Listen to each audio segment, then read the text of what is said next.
بسم الله الرحمن الرحیم. عرضی سڵاو ئەدەم هەیە لە خزمەت بیسەران و بینەرانی ئازیزە.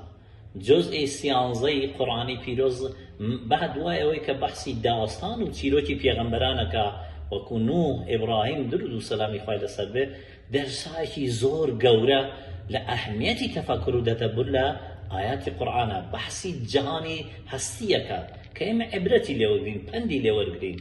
بەدوایەوە بەحسی ئامۆژگاریەکە کە بە عینوانی ڕاهکار و ڕێگایەک بۆ ڕەهابوونی ئینسان لە گوناه.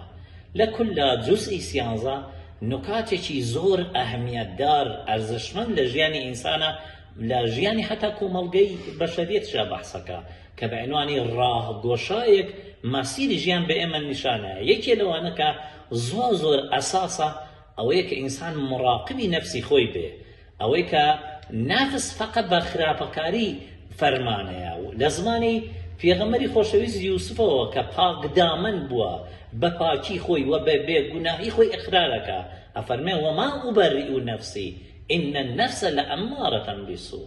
بەدوایە بەحسی مەسئولیەتەکە کە وادی هەر کارێ بووی ئەبێت تەخەسوس بێت، تاهود بێت.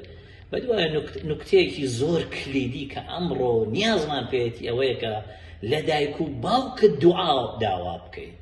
داییان باوەیان دوعام بۆ بکە جیرۆدەم مشکلم هەیە. ئەها براکانی یوسف چون بۆ لای یەعقوبی پێغەمبەر درود و سەلامی خوایان لەسەر بێ، چون هەمووشی موحد بوون، ئەڵێنی قالوا یا ئەبەنە استەغفر لەنا ذنوبنا، داوای لێخۆشبوونەکەن، ئینا کنا خاطئین. ئەمە نکاتێکی کلیدی تیە. یەکێکیان ئەوەی کە داوای دوعا لە دایک و باو بکەی بۆ پاکبوونەوەت، بۆ ئامۆزشی گوناهان و تەئسیری ئەو لە ژیانە کە ئینسان هەر لەحزە نیازی بەمەیە. بەدوای ئەوە ئیعتراف بە گوناه، ئینا کنا خاطئین، ناوت بێگوناه بوون، وتی ئێمە گوناهکارین. ئەمە ڕێگایەکە بۆ ئامۆزشە، بۆ زەمینەی عەفوی پەروەردگار. وەسەلام عەلەیکم وەڕەحمەتوڵڵاه.